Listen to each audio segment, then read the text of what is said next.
మాట కూడా అన్నారు ఆయన, మేము పనికిరాల వాళ్ళని తీసేస్తే వాళ్ళని మీరు పెట్టుకున్నారు, మీరంత పనికిరాని వాళ్ళు మాకు అర్థమవుతుంది అన్నారు. ఎవరది? అది కూడా అనిల్ కుమార్ నేను ఏమంటున్నా అంటే, మీకు చాలా ఓపిక అండి. అనిల్ కుమార్ యాదవ్ మాటలు భలే వింటున్నారు. ఎందుకంటే అసలు అతను ఎక్కడ పోయాడు ఇన్ని రోజులు? రాష్ట్ర ప్రజలు ఇబ్బందులు పడుతుంటే ఎక్కడ పోయాడు అనిల్ కుమార్ యాదవ్? ఇవాళ ఎన్నికలంటే బయటకు వచ్చి మాట్లాడుతున్నావే ఈ ఛానళ్ళ ముందర. నేను ఒకటే మాట్లాడుతున్నా, తుఫాన్లో అంత ఇబ్బందులు పడుతుంటే ప్రజలు ఎక్కడ పోయాడు అనిల్ కుమార్ యాదవ్? ఎక్కడ పోయాడండి? ప్రజా సమస్యల పట్ల ఏ రోజున మాట్లాడాడు అనిల్ కుమార్ యాదవ్? ఇవాళ సరే నేను చేంజ్ ఆఫ్ సీట్స్ గురించి మాట్లాడతాను, మేము పనికిరాని వాళ్ళని తీసేస్తున్నాం అంటే ఇన్ని రోజులు ఆ పనికిరాని వాళ్ళని పెట్టుకునే నువ్వు పరిపాలన కొనసాగించావా? ఓకే, అంటే ప్రజల్ని పనికిరాని వాళ్ళని ప్రజలు ఎన్నుకున్నారని నువ్వు చెప్తున్నావా? సో తప్పెవరిది, నీదా ప్రజలదా? అసలు ఏం ఎస్టాబ్లిష్ చేయబోతున్నారు వీళ్ళు? అండ్ ఇంకోటి, వాళ్ళు ఏం చెప్పారు? మమ్మల్ని ఎవరిని చూసి ఓటేయకండి, జగన్మోహన్ రెడ్డి బొమ్మను చూసి ఓటేయండి అన్నారు కదా. లాస్ట్ టైం మేము అలానే గెలిచాం, ఈసారి కూడా అలానే గెలుస్తాం అన్నారు. మరి అక్కడ ఆ మాత్రం దానికి ఏ పనికిరాని వాళ్ళని పెడితే ఏముంది? అక్కడ దిష్టిబొమ్మ ఒకటేగా, దిష్టిబొమ్మను పెట్టుకునేగా నువ్వు గెలవాల్సింది. మరి ఆ దిష్టిబొమ్మను పెట్టి గెలుచుకునే కాడికి ఇవన్నీ ఎందుకు? రైట్. అండ్ ఇంకోటి, అసలు నాకేమనిపిస్తుందంటమ్మా, ఇక్కడ పనికిరాని వాళ్ళు, పని చేయని వాళ్ళు, అసలు వ్యతిరేకత ఉన్నవాళ్ళు ఎమ్మెల్యేలు కాదేమో, భయంకరమైనటువంటి వ్యతిరేకత ఉంది జగన్మోహన్ రెడ్డి మీద. నిజంగా పనికిరాని వాళ్ళు ఎవరన్నా ఉన్నారా అంటే అది జగన్మోహన్ రెడ్డి ఏమో అనేటువంటి ఒక మాట అయితే మనం మాట్లాడుకోవాలి కదా. ఎందుకంటే మనకి ఏ ఎమ్మెల్యేనో ఎవరో ఎప్పుడూ తెలియదే, ఏ శాఖకి ఎవరు మంత్రో కూడా ఎప్పుడూ తెలియదే. ఇద్దరే మనుషులు అక్కడ కనపడతారు, ఒకటి జగన్మోహన్ రెడ్డి, ఇంకోళ్ళు సజ్జల రామకృష్ణారెడ్డి. వీళ్ళిద్దరే కనపడతారు. ఏదైనా సరే పొలవమంటూ ప్రెస్ ముందరికి వచ్చా సజ్జల రామకృష్ణారెడ్డి మాట్లాడతాడు, ఈయనేమో టిక్కు టిక్కు టిక్ అని బట్టలు ఒత్తుకుంటూ కూర్చుంటాడు అక్కడ. ఇంకేమని చెప్పండి. So I think if they have to change the chief minister, if they have to change MLA candidate, the first candidate they have to change is Jaganmohan Reddy. నేను ఇప్పుడు ఇక్కడ కూర్చుంటే మీకు ఎన్ని కారణాలు చెప్పాను జగన్మోహన్ రెడ్డి చేంజ్ చేయడానికి అని మిమ్మల్ని అడుగుతున్నాను నేను. ఇన్ని మరి మేము చెప్తుంటే మరి వాళ్ళకి కనబడట్లేదు. వాళ్ళ పార్టీలో అసలు విపరీతమైనటువంటి స్ట్రాటజిస్టులు, విపరీతమైనటువంటి ఏమిటది సలహాదారులు, నెలకు లక్షల జీతాలు తీసుకొని దిక్కుమాలిన ఎలివేషన్స్ ఇచ్చేటువంటి ఆ సలహాదారులు వాళ్ళు ఉన్నారు కదా. మరి వాళ్ళందరూ ఏం చేస్తున్నారు? పార్టీకి ఎంతో కొంత ఇప్పటికైనా సలహాలు ఇచ్చి చావచ్చుగా. పార్టీకి మొత్తం మునిగిపోతుంది ఆ పార్టీ మొత్తం. ఇంకెన్ని రోజులు? నిజంగా కూడా జగనన్న పెట్టినటువంటి ఆ తిండి తిని, జగనన్న ఉప్పు తిని వాళ్ళు నిజంగా ఆ విశ్వాసం లేకుండా కూడా ఉన్నారే వాళ్ళందరూ. పార్టీ నష్టపోతుంది, పార్టీకి అన్యాయం జరుగుతుంది అనేటువంటి ఆ కామన్ సెన్స్ కూడా లేదే. పాపం అనిపిస్తుంది. ఈ జగనన్నేమో తల్లిని చెల్లిని ఈ జగనన్న మోసం చేస్తాడు, జగనన్నే మోసం చేసేటువంటి మహా మోసగాళ్ళు వీళ్ళందరూ ఆ పార్టీలో.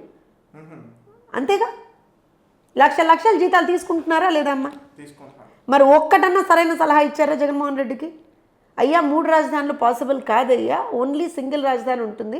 మనం ఎన్నికల్లో ముందర కూడా సింగిల్ రాజధాని చేస్తామని చెప్పాం, అమరావతిని ఒక బ్రహ్మాండమైనటువంటి రాజధానిగా మనం తీర్చిదిద్దుతామని చెప్పాం, హామీ ఇచ్చాం ప్రజలకి. మన హామీని మనం మీరకూడదయ్యా, 3 రాజధానులు అనే కాన్సెప్ట్ అది వయబులే కాదు అని చెప్పాలి కదా. వీళ్ళు చెప్పలేదు. సరే పోనీ ఆ బిల్లు డ్రాఫ్టింగ్ అన్నా సరిగ్గా చేసి వచ్చారంటే అది లేదు. మరి జగన్ అన్న పరువు బాయే కదా.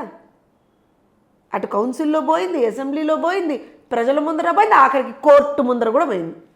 మొన్నే వీళ్ళందరూ అన్నారు, ఇవన్నీ కాదు జగనన్న, మీరు ఆగండి మేము చూసుకుంటామని చెప్పి వైజాగ్లో మేము బ్రహ్మాండమైనటువంటి పరిపాలనా రాజధాని కడుతున్నాం, అదిగోండి ఋషికొండ మేమేం గుండు కొట్టలేదు, అదంతా పరిపాలనా రాజధాని భవనాలని చెప్పారా?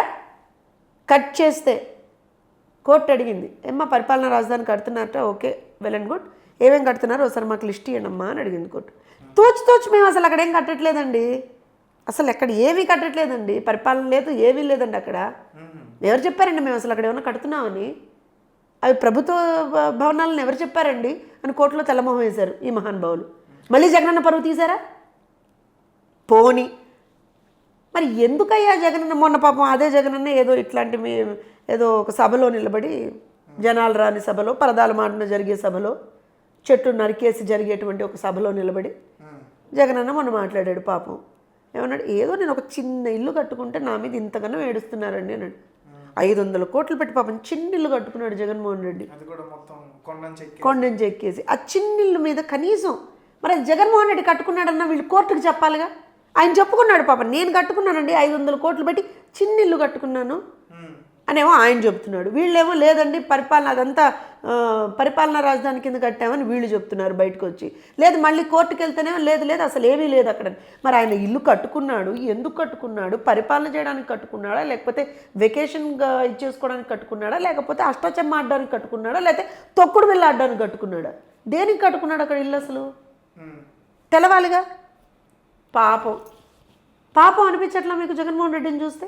ఇంతగానో మోసం చేస్తారా జగన్మోహన్ రెడ్డిని? నెలకు లక్షల జీతాలు తీసుకుంటున్నారు సలహాదారులు, లక్షల జీతాలు తీసుకుంటున్నటువంటి ఆ మంత్రులు కాదంటారా? ఆయనంటే పేదండి, రూపాయి తీసుకునేటువంటి అతిపేద ముఖ్యమంత్రి అండి. ఒక 4 ప్యాలెస్లు కట్టుకునేటువంటి అతిపేద ముఖ్యమంత్రి అండి. తాడేపల్లిలో ప్యాలెస్, హైదరాబాద్లో ప్యాలెస్, బెంగళూరులో ప్యాలెస్, వైజాగ్లో ప్యాలెస్, మొన్నే అక్కడ లండన్ కూడా వెళ్ళి ఒకటి కొనుక్కొచ్చుకున్నాడు. ఏదో అలా అక్కడ చిన్నవి కొనుక్కొని ఏదో రూపాయి జీతం తీసుకునే అతిపేద ముఖ్యమంత్రి sir. The richest CM in the country, but according to him is the most poor person in the state. ఇంకేం చెప్తారు సార్? అంత పాపం ఆయన ఇబ్బంది పడుతుంటే జగన్మోహన్ రెడ్డి వీళ్ళు అలా మోసం చేయడం తప్పు కాదు అనిపించట్లా? ఇప్పుడు ఇంకో విషయం, తుఫాన్లో జనాలు ఇబ్బందులు పడుతున్నారా నాయన అని అంటే ఒక్కొక్కళ్ళు చిరుజల్లులలో మేము ఏమంటారు అని అంటే ఆ వాతావరణాన్ని మేము ఆస్వాదిస్తామని చెప్పి అంబ్రెల్లాలు వేసుకొని ఆ గొడుగులు వేసుకొని మరి డ్యాన్సులు చేస్తున్నారు. ఎవడికి సమాధానం చెప్తాడు జగన్ అన్న అక్కడ? ఎవడికి సమాధానం చెప్తాడు? మళ్ళీ ఏదో కింద మీద పడి ఆడుదాం ఆంధ్ర అని ఏదో తీసుకొచ్చారు. 4.5 సంవత్సరాల్లో ఒక్కటంటే ఒక్కటి కూడా ఏ విధమైనటువంటి ఇన్ టర్మ్స్ ఆఫ్ క్రీడా శాఖకు సంబంధించి కావచ్చు, క్రీడలకు సంబంధించి కావచ్చు, యువతకు సంబంధించి కావచ్చు, ఏమీ చేయకుండా ఇవాళ మేము యువత కోసం ఆడుదాం ఆంధ్ర తీసుకొచ్చామంటారు. ఏంటా బాబు మీరు ఆడేది ఆంధ్ర? ప్రజలు ఇవాళ రోజున మేము జగన్తో ఆడుకుంటామని చెప్తున్నారని చెప్పి పాపం ప్రజలు చెప్తున్నారు. ఇక్కడ మళ్ళీ మోసం చేశారు జగన్మోహన్ రెడ్డిని. ఆయన ఏదో వచ్చి నేను బ్యాటింగ్ నేర్పిస్తాను, లేకపోతే నేను షటిల్ ఆడతాను, నేను ఇంకోటి ఆడతాను, ఆయన అటు ఇటు పడుతున్నాడు. కానీ ఇబ్బంది ఏంటయ్యా అక్కడ? అసలు మేజర్ ప్రాబ్లం ఏంటయ్యా అంటే 4.5 సంవత్సరాల్లో కనీసం ఒక్క క్రీడా మైదానం కూడా వీళ్ళు డెవలప్ చేసింది లేదు. ఇన్ఫ్యాక్ట్ ఫ్రీగా ఉండేటువంటి ఆ ఫెసిలిటీస్ ఏవైతే ఉంటాయో వాటన్నిటికీ కూడా ఛార్జెస్ వెళ్ళి వాళ్ళు ఇంపోజ్ చేస్తున్నారు. 4.5 సంవత్సరాల పాటు రాష్ట్రంలో ఉన్నటువంటి యువతకి ఒక ఉద్యోగం రాకుండా, ఒక ఉపాధి కల్పన జరగకుండా, ఏమీ జరగకుండా వాళ్ళని ఎత్తిన గుదిబండల్లాగా తయారయ్యి వీళ్ళు ఇవాళ లాస్ట్ మినిట్లో వచ్చి మేము యువతకి ఏదో చేస్తున్నామంటే యువత నమ్ముతారా? నమ్మరు కదా. అక్కడ మళ్ళీ మోసం చేశారా జగన్మోహన్ రెడ్డిని? యువతను ఆకర్షించడానికి అని చెప్తున్నారా మీరు? వాళ్ళే చెప్పారుగా, నేను చెప్పేదే ఉందండి, వాళ్ళే చెప్పారు. ఇంత జరుగుతోంది మాట్లాడరు. సరేనయ్యా పోనీ బయటకు వచ్చి జగన్మోహన్ రెడ్డి అన్నాడు, నన్ను అసలు నేను ఒక దుష్ట చతుష్టయం నన్ను చాలా ఇబ్బంది పెడుతున్నారు, ఇది పేదలకి పెత్తందారుడికి మధ్య యుద్ధం అని చెప్పి ఆయన చెప్పుకున్నాడు. పేద ప్రజలకి నాకు మధ్య జరుగుతున్నటువంటి యుద్ధం, నేను పెత్తందారిని, నాకు పేద ప్రజలకి మధ్య జరుగుతున్నటువంటి యుద్ధం అని ఆయన చెప్పుకున్నాడు. చెప్పుకున్నప్పుడు మరి వీళ్ళందరూ అలా ఏంటిది ఏం లేదండి మనందరం ప్రజల పక్షాన ఉన్నామని చెప్పాలి కదా. ఏమీ చెప్పలా. వీళ్ళ దిక్కుమాలతనం ఎలా ఉందంటే తుఫాన్లో ప్రజలు ఇబ్బందులు పడి పంటలు నీట మునిగి నానా ఇబ్బందులు పడుతుంటే పరామర్శించడానికి వెళ్తారు కదా, సర్వే చేయడానికి వెళ్తారు కదా ఒక ముఖ్యమంత్రిగా. వీళ్ళ అత్యుత్సాహం, ముఖ్యమంత్రి వస్తుంటేట అక్కడ ఆ పొలాల మధ్యలో నీళ్ళల్లో మునిగినటువంటి పొలాల మధ్యలో బ్యారికేడ్లు వేసి, స్టేజీలు వేసి, రెడ్ కార్పెట్లు వేసి, రండి దొరగారు, రండి అయ్యవారు, ప్రజా సమస్యల పట్ల ఒక అవగాహన లేదు, ఇంపార్టెన్స్ లేదు, యువతకి సంబంధించి ఇంపార్టెన్స్ లేదు, మహిళల్ని వాళ్ళ రోజున నాశనం చేసేసారు, వాళ్ళ భద్రతను పట్టించుకున్నది లేదు, రైతుల్ని పట్టించుకున్నది, రైతుల ఆత్మహత్యల్లో మనమే టాపు, కౌలు రైతుల ఆత్మహత్యల్లో మనమే టాపు, రైతుల రుణభారంలో మనమే టాపు, సరే ఆడపిల్లల మీద జరుగుతున్నటువంటి అఘాయిత్యాల్లో మనమే టాపు. ముఖ్యంగా దక్షిణ భారతదేశంలో అయితే ఆంధ్రప్రదేశ్ రాష్ట్రం ఇవాళ నెంబర్ 1 పొజిషన్లో ఉంది ఆడపిల్లల మీద జరుగుతున్నటువంటి అఘాయిత్యాల్లో. ఇన్ని జరుగుతూ ఉంటే ఎక్కడా కనీసం చీమ కుట్టినట్టయినా లేదు అని అంటే వాళ్ళు ఇవన్నీ కూడా లైట్గా తీసుకుంటున్నారనే కదా అర్థం. That is what I'm trying to explain.